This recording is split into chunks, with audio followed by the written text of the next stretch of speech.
True life in God के दैनिक podcast में आपका स्वागत है, जहां हम अपने समय में ईश्वर की आवाज सुनते हैं।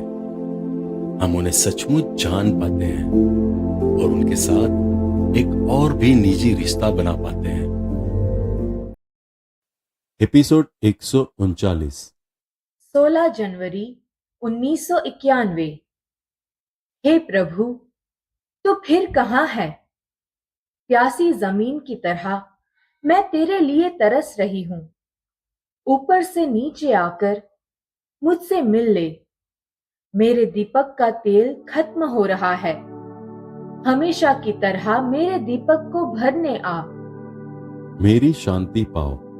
मैं तुम्हें अपने कंधों पर उठा रहा हूं, जैसे एक चरवाहा अपने कमजोर मेमने को उठाता है, वैसे ही मैं तुम्हें उठा रहा हूं, क्योंकि मैं जानता हूं कि तुम कमजोर हो, दुखी हो और अकेले चलने में असमर्थ हो। मैं प्रभु तुम्हारे अस्तित्व के लिए तुम पर लगातार अनुग्रह बरसा रहा है। बेटी, मैं उन सभी चीजों को नजरअंदाज करता हूं जो तुम मेरे पक्ष में नहीं करती। विश्वास रखो, मैंने तुम्हें मृत्यु से बचाया है ताकि तुम मेरे साथ चलो। मैंने तुम्हें बचाया है, हे फूल, ताकि तुम मेरी उपस्थिति में चलो। कम बोलो, चुप रहो, मेरी बात सुनो। यीशु ने ये शब्द एक मधुर धुन की तरह फुसफुसाते हुए कहे। मैं उनकी कोमलता से मर सकती थी। सुनो, मैंने कितनों को इस तरह से बड़ा किया है और धीरे धीरे शिक्षित किया है। बहुत नहीं मेरे प्रभु।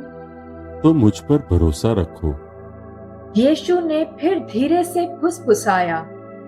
मैं तुम्हें तुम्हारे समर्पण के कार्य में तुम्हारे होठों पर आई हर प्रतिज्ञा को पूरा करने के लिए लाऊंगा।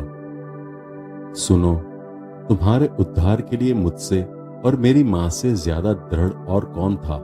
कोई नहीं। नहीं, कोई नहीं। तुम्हारी बचकानी दुष्टता के बावजूद मैंने तुम्हें अपना पवित्र हृदय तुम्हारा निवास स्थान बनने के लिए समर्पित कर दिया। हे वसूला, मैं तुम्हें हाथ पकड़कर रेगिस्तान के उस पार ले गया और तुम्हें स्वर्ग दिखाया, और तुम्हारी आंखों ने हजारों लाखों स्वर्गदूतों को मुझे घेरे हुए देखा। बेटी, मैंने तुम्हें बहुत से उपकार दिए हैं और यह सब तुम्हारे प्रति मेरे प्रेम के कारण है। मैं बीच में बोलने की कोशिश कर रही थी। मेरी बात सुनो। यीशु फिर से कोमलता से फुसफुसा रहे थे। मैं इन संदेशों के माध्यम से तुम्हें और लाखों अन्य लोगों को शिक्षित करने आया हूं। मैं अकेले ही तुम्हारे लिए नहीं आया हूं। मैं अकेले तुम्हें ऊपर उठाने नहीं आया हूं, बल्कि इन लेखों के माध्यम से एक के बाद एक राष्ट्र को मेरी महिमा के लिए खड़ा करने आया हूं। और जैसे मैं तुम्हें अपने भोजनालय में ले गया हूं, वैसे ही मैं एक के बाद एक आत्माओं को अपने भोजनालय में भी ले जाने का इरादा रखता हूं। मेरी सुंदरता पर चकित मत हो, मैं पूर्ण हूं। मेरी बात सुनो। अपनी आंखों को मुझसे दूर मत होने दो।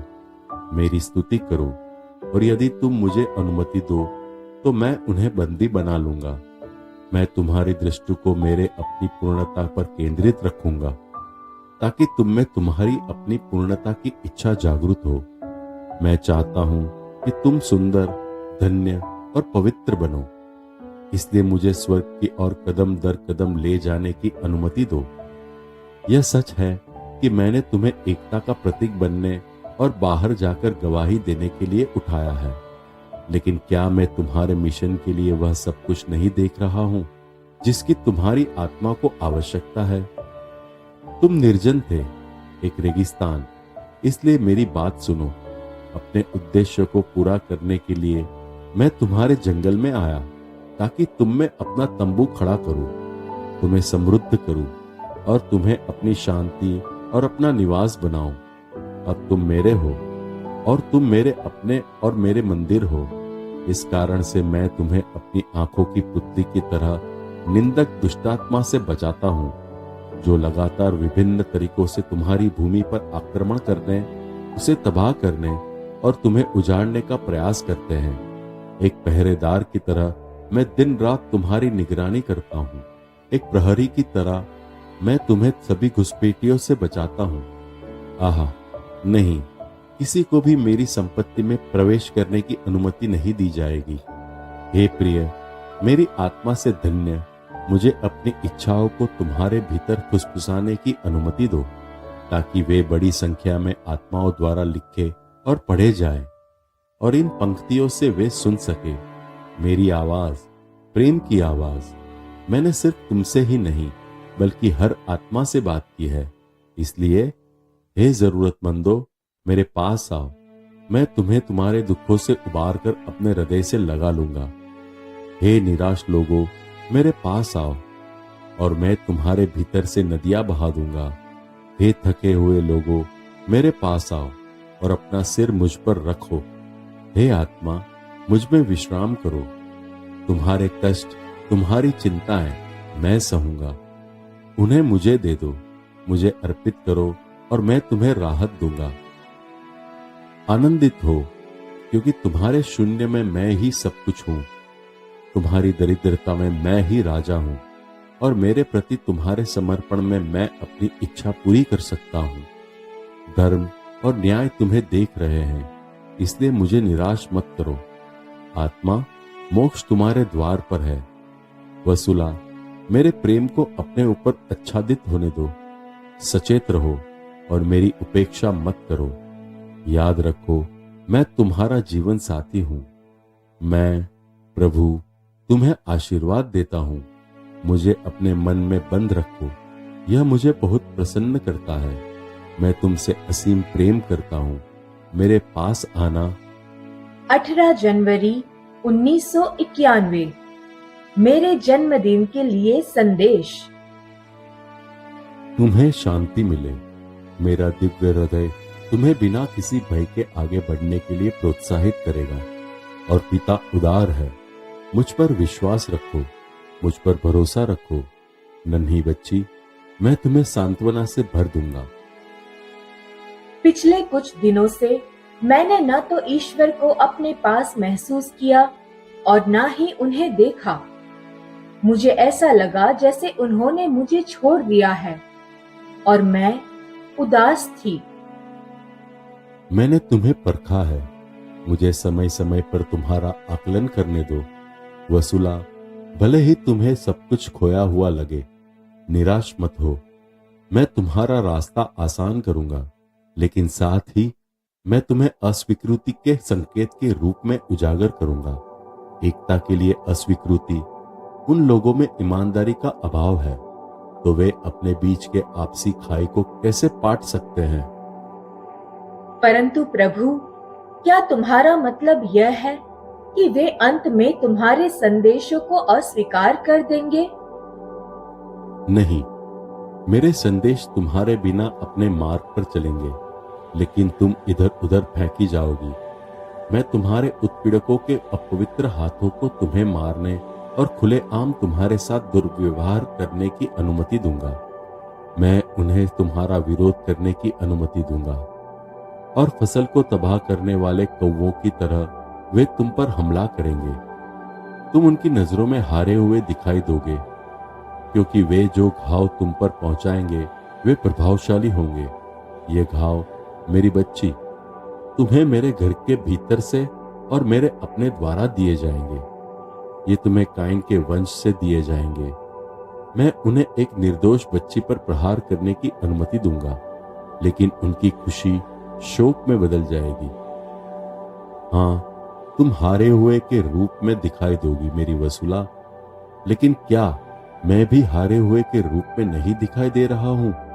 ऐसा प्रतीत हुआ कि मैं अपने मिशन में विफल हुआ हूं। मैं दुनिया की नजरों में अब तक का सबसे बड़ा हारे हुए के रूप में दिखाई दिया। तुम उनके लिए दिए गए एक संकेत हो, जिससे वे ऐसे प्रश्न उठा सकते हैं जो विवादास्पद होंगे। वसुला, मेरा मतलब तुम्हें हतोत्साहित करना नहीं है। यहां तक कि जब उनमें से कुछ मेरे संदेशों को लोगों के बीच और अधिक फैलने से रोकने की कोशिश करते हैं तो दृढ़ रहो मेरी वसूला, चट्टान की तरह दृढ़ रहो। हे प्रभु, जैसा कि तू मुझे समझा रहा है, वैसे यदि वे मुझे तोड़ देंगे, मेरी आत्मा को मृत्यु के निकट पहुंचा देंगे, तो मैं कैसे दृढ़ और स्थिर रह पाऊंगी? तुम घायल हो जाओगी, लेकिन मैं प्रभु तुम्हारे साथ खड़ा रहूंगा और तुम्हारी शक्ति मेरी शक्ति होगी। आओ, मत डरो, मेरे लिए गवाही दो। 19 जनवरी 1991। प्रार्थना समूह के लिए संदेश। तुम्हें शांति मिले। मैं संत माइकल तुमसे आग्रह करता हूं कि तुम अपने दिन और रात प्रार्थना, उपवास और निवेदन के लिए समर्पित करो। जल्द ही जो कुछ भी तुमसे छिपा हुआ है वह प्रकट हो जाएगा। प्रभु की इच्छा है कि तुम उसके दिन में उसकी दया पाए। काश तुम लोग जिन्होंने अपना हृदय कठोर कर लिया है आज उसकी बात सुन लेते। काश तुम उनकी वाणी सुनने के लिए अपना हृदय खोल देते। अपने मन नहीं बल्कि हृदय खोल देते। सब कुछ शास्त्रों के अनुसार होता है। जल्द ही बहुत से लोग परमेश्वर के आगे घुटने टेकने लगेंगे और बहुत से लोग जिनकी जुबान से प्रार्थना नहीं निकली है प्रार्थना करने लगेंगे। हे परमेश्वर के लोगों, अपने विश्वासों और अपने प्रेम में एकजुट रहो, प्रार्थना में एकजुट रहो। मैं पिता, पुत्र और पवित्र आत्मा के नाम पर तुम सभी को आशीर्वाद देता हूं। प्रभु के हृदय में विश्राम करो, वसूला उनके प्रेम का प्रतीक बनो, मेरी शांति पाओ। 21 जनवरी 1991। हे मेरे दुख को देखने वाले और मेरे प्राणों के दुखों को जानने वाले। स्तोत्र 31.8। मुझ पर दया कर, हम सब पर दया कर। बेटी, जब अनुग्रह का यह समय समाप्त हो जाएगा तब मेरी दया भी समाप्त हो जाएगी। तब तुम्हारे युग को मेरे न्याय का सामना करना पड़ेगा। मैं तुम्हें आशीर्वाद देता हूं कि तुमने मुझे अपना कान, अपना समय और अपना हाथ दिया। मैं तुम्हें और तुम्हारे साथियों को आशीर्वाद देता हूं। मेरा हाथ थाम लो, मैं तुम्हें आनंद और शांति प्रदान करूंगा। प्रेम तुम्हारे निकट है, मेरी शांति पाओ। 24 जनवरी 1991। मेरे प्रभु, मैं उपस्थित हूं, मैं तुम्हें अपनी शांति देता हूं। लिखो। प्रार्थना समूहों के लिए संदेश। तुम्हें शांति मिले। प्रिय, तुम जिसे मेरा हृदय निरंतर अपनी ओर आकर्षित करना चाहती हो, तुम जिसे मेरा हृदय मूर्खता से प्रेम करता है, तुम जिसे मैंने अपने परम प्रेम से रचा है, तुम जिसे मैंने तुम्हारे शरीर से, मेरे मंदिर से बनाया है, पवित्र रहो। और तुम जो निरंतर पाप करते हो, मुझे ठेस पहुंचाते हो, मेरे हृदय ने तुम्हें क्षमा कर दिया है। मेरे प्रभु, आनंदित हो, आनंदित हो, क्योंकि तुम्हारा स्वामी दूर नहीं है, तुम्हारा प्रभु अपने आगमन पर है। आओ और मेरी स्तुति करो। आओ, मेरे आगमन पर कंकड़ और चट्टाने भी शीघ्र ही पुकार उठेंगे। आने वाले राजा की स्तुति हो। जो कोई मेरे पास आएगा, चाहे वह पाप की अवस्था में भी हो और पश्चातापी हो, मैं उससे मुंह नहीं मोड़ूंगा। फिर भी आज तक कुछ ऐसे हैं जो न तो मेरी दया पर और न ही मेरे प्रेम पर विश्वास करते हैं। न केवल वे विश्वास नहीं करते, बल्कि वे ही मुझे धोखा देते हैं। आज मैं तुमसे वही कह रहा हूं जो मैंने एक बार कहा था, कोई मेरे पास तब तक नहीं आ सकता जब तक उसे पिता से यह वरदान न मिला हो। इसलिए तुमसे प्रार्थना करने के लिए कह रहा हूं, ताकि सभी पिता की दया से अनुग्रह प्राप्त करें। परिवर्तित होने के लिए अनुग्रह, हाँ, मेरे पास आने के लिए यह आवश्यक है कि व्यक्ति ऊपर से दिए गए अनुग्रह द्वारा लाया जाए। मैं इस अनुग्रह को स्वीकार करने वाले किसी भी व्यक्ति को कभी अस्वीकार नहीं करूंगा। इसलिए मेरी आत्मा के कार्यों पर आपत्ति करने के लिए अपना समय बर्बाद मत करो। अगर मैं बुलाता हूं और तुम जवाब नहीं देते हो तो तुम अनुग्रह का जवाब नहीं दे रहे हो। प्रियजन, मैं तुमसे प्रार्थना करने के लिए कहता हूं कि हर किसी को विश्वास करने और परिवर्तित होने के लिए यह अनुग्रह प्राप्त हो। जो शब्द मैं तुम्हें दे रहा हूं वे आत्मा है, वे उत्थान करते हैं, वे पुनर्जीवित करते हैं और वे तुम्हारे आंतरिक अंधकार में प्रकाश देते हैं। मेरे बच्चों, मैंने तुम्हें यह विश्वास करने के लिए कई संकेत दिए हैं कि आत्मा सक्रिय और जीवित है, इसलिए भौतिक संकेतों की प्रतीक्षा मत करो। मेरी आत्मा इन दिनों में पूरी ताकत के साथ तुम्हारी मदद करने के लिए आती है। जब रात में तुम्हारे चारों ओर अपना अंधेरा छा रहा है, इस रात में तुम्हारे छोटे हाथों को अपना रास्ता टटोलते देखकर मेरा दिल तुम पर कितना दया करता है। मैं तुम्हें कई संकेत दे रहा हूं ताकि तुम विश्वास कर सको कि ये वो दिन है जब मेरी आत्मा पहले की तरह पूरी मानव जाति पर उड़ेली जा रही है। इसलिए तुम जो अभी भी डगमगा रहे हो, अविश्वास और संदेह कर रहे हो, मुझसे एक संकेत देने के लिए कह रहे हो ताकि तुम्हें पता चले कि यह संदेश दुनिया में फैले अन्य संदेशों के साथ मुझसे है। मैं तुम्हें फिर से बहुत गंभीरता से बताता हूं, यह मूसा नहीं था जिसने तुम्हारे पूर्वजों को स्वर्ग में रोटी दी थी, बल्कि मेरे पिता ने तुम्हारे पूर्वजों को स्वर्ग से मन्ना खिलाया था। यह मेरे पिता है जो तुम्हें खिलाता है, क्योंकि परमेश्वर की रोटी अब यीशु का मतलब पवित्र आत्मा है। वह है जो स्वर्ग से नीचे आती है और दुनिया को जीवन देती है। तुम्हारे पूर्वजों ने मरुभूमि में मन्ना खाया और मैंने पहले से ही बड़ी भीड़ को अपने यूखरिस्त का अग्रदूत दे दिया है। मैंने उन्हें खिलाने के लिए रोटियां बढ़ाने का चमत्कार किया था, वैसे ही तुम्हें जीवन देने के लिए मैं तुम्हें अपना शरीर खिलाता हूँ। मैंने मछलियों को भी बढ़ा दिया था। मछली तो मेरे नाम का प्रतीक है। वह जो तुम्हें खिलाता है, मछली मेरे नाम का एक प्रतीकात्मक चिन्ह भी है, जिसका अर्थ है यीशु मसीह, परमेश्वर का पुत्र और उद्धारकर्ता। इसलिए मैं आज तुम्हें बड़ी गंभीरता से बताता हूँ कि वह संदेश जो मेरी आत्मा हर देश पर डाल रही है केवल शब्द नहीं है, वे आत्मा है और वे जीवन है। क्या तुमने नहीं पढ़ा कि पवित्र ग्रंथ क्या कहता है? उसने उन्हें खाने के लिए स्वर्ग से रोटी दी। निर्गमन 16.4। क्या ये संकेत तुम्हें आश्वस्त करने के लिए पर्याप्त नहीं है? आज मैं तुम्हारे आंतरिक रेगिस्तान को एक दिव्य रोटी से भर रहा हूँ। एक और चमत्कारी भोजन, वह अद्भुत भोजन जो नष्ट नहीं होता बल्कि तुम्हारी आत्मा को जीवंत कर देता है। क्योंकि जैसे धरती ताजी चीजें उगाती है, जैसे एक बगीचा बीजों को उगाता है, वैसे ही मेरा शानदार भोजन तुम्हारे अंदर जीवन, उत्साह और भक्ति को पुनः सक्रिय करता है। एक चिंगारी की तरह जो आग दे सकती है, वैसे ही मेरा पवित्र आत्मा तुम्हारे अंदर इस टिमटिमाती लौ को प्रेम की भस्म करने वाली आग में पुनर्जीवित करने के लिए तुम पर उतरती है। पवित्र ग्रंथ कहता है, एक अध्यात्महीन व्यक्ति वह है जो परमेश्वर की आत्मा की किसी भी बात को स्वीकार नहीं करता।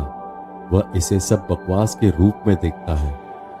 यह उसकी समझ से परे है, क्योंकि इसे केवल आत्मा के माध्यम से ही समझा जा सकता है। 1 कुरिन्थियों 2.14। नया स्वर्ग और नई पृथ्वी अब तुम्हारे दरवाजे पे है, फिर भी तुम में से कई लोग इसे नहीं समझ पाए हैं और इसे सब बकवास के रूप में देखते हैं।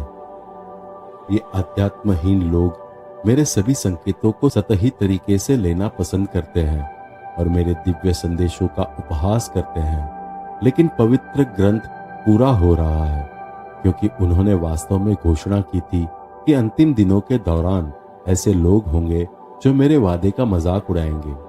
क्योंकि मुझे पता था कि मनुष्य में पाप करने की असीम क्षमता है और शत्रु को अंत समय में मेरे पवित्र मंदिर में सिंहासनारूढ़ किया जाएगा। इस कारण से मैंने अपने लिए एक अवशेष को अपने नए मंदिर के निर्माता मेरे पवित्र आत्मा के पहले फल के रूप में रखा है, जैसे मैंने एक बार अपने लिए 7,000 पुरुषों को रखा था जिन्होंने एलियाह के दिनों में बाल देवता के आगे घुटने नहीं टेके थे। आज भी मैंने अपनी कृपा से अपने लिए इन बचे हुए लोगों को रखा है। 1,44,000 लोग सारी दुनिया से सभी सिद्ध लोगों की ओर इंगित कर रही प्रतीकात्मक संख्या है। प्रकाशना 14.1। सभी के माथे पर मेरा नाम और मेरे पिता का नाम लिखा हुआ है। ये वे हैं जो कभी झूठ को अपने होठों से निकलने नहीं देते हैं। प्रकाशना 14.5। ये नए स्वर्ग और नई पृथ्वी के मेरे पहले फल है। ये जीवन के पेड़ होंगे जो 1 वर्ष में 12 परमेश्वर के लोग अर्थात नई कलीसिया के फसलें लाएंगे, प्रत्येक महीने में एक, और जिनकी पत्तियां मूर्ति पूजकों के लिए इलाज है। प्रकाशना 22.2। पवित्र आत्मा द्वारा संचालित ये नए शिष्य अधर्मी लोगों का धर्म परिवर्तन करने निकलेंगे। तुम्हारी यादों को ताजा करने के लिए मैं तुम्हें एक बार फिर समझाऊंगा कि एजेकियल नबी की पुस्तक AJ 47.12 क्या कहती है। नदी के दोनों किनारों पर हर प्रकार के फलदार वृक्ष उगेंगे। इसका मतलब है आत्मा से अभिषिक्त पुरोहित आम लोगों के लिए, ऐसे पत्तों के साथ जो कभी नहीं मुरझाते और ऐसे फल जो कभी नहीं मुरझाते। वे हर महीने फल देंगे, क्योंकि यह पानी मंदिर से आता है। यह मसीह की हृदय से निकलता है, क्योंकि यह पानी आएगा और ईश्वर और मेमने के सिंहासन से निकलेगा और शहर की सड़क के बीच से नीचे स्फटिक सा साफ बहेगा। प्रकाशना 22.1 व 2। और उनके फल खाने के लिए अच्छे होंगे और पत्ते औषधीय होंगे। एक पेड़ की तरह तुम मेरे पवित्र आत्मा द्वारा नवीनीकृत किए जाएंगे और तुम्हें कभी विफल नहीं करता है, और तुम्हारे पत्ते औषधीय होंगे। और राजमिस्त्रियों की तरह मैं तुम्हें दुनिया के छोर से तुम्हारे हाथ में मापने की छड़ी के समान एक बैंत देकर भेजूंगा। प्रकाशना 11.1। ताकि तुम मेरे पवित्र स्थान और उन वेदियों का पुनर्निर्माण करो जो खंडर हो चुकी है और शैतानों का अड्डा बन गई है। प्रकाशना 18.2। प्रार्थना करो मेरे प्रियजनों कि सभी को धर्म परिवर्तन करने का समय मिले। प्रार्थना करो कि उन पर अनुग्रह हो ताकि वे सत्य को पहचाने और स्वीकार करें। उन लोगों के लिए प्रार्थना करो जो सत्य की बजाय मिथकों की ओर मुड़ गए हैं। दुनिया के धर्म परिवर्तन के लिए प्रार्थना करो। प्रार्थना करो कि मैं हर आत्मा में निवास करूं और उसे अपनी संपत्ति बनाऊं। प्रार्थना करो कि मैं इन आत्माओं में बह सकूं, एक शहर की सड़क के बीच में एक नदी की तरह। प्रकाशना 22.2। छोटे बच्चों, इन धर्म परिवर्तन के लिए बलिदान अर्पित करो। मेरे पास रहो, क्योंकि एक तेंदुआ। प्रकाशना 13.2। डैनियल 7.6। होशे 13.7। बहुत निकट छिपा हुआ है। निरंतर प्रार्थना में, अनंत प्रार्थना में मेरे पास रहो। मुझे अपने प्रेम की आह तुम्हारे माथे पर छोड़ने की अनुमति दो, जिससे तुम सबको आशीर्वाद मिले। मेरे पवित्र नाम के तहत एक हो जाओ। हे मेरी वसुला, इससे बहुतों को भोजन मिलेगा। मैं तुमसे प्रेम करता हूँ मेरी बच्ची। प्रेम तुम्हें आशीर्वाद देता है। मेरी स्तुति करो। प्रभु, मैं तुझे धन्य कहती हूँ। मरना था। आपने अभी अभी true life in God podcast सुना है।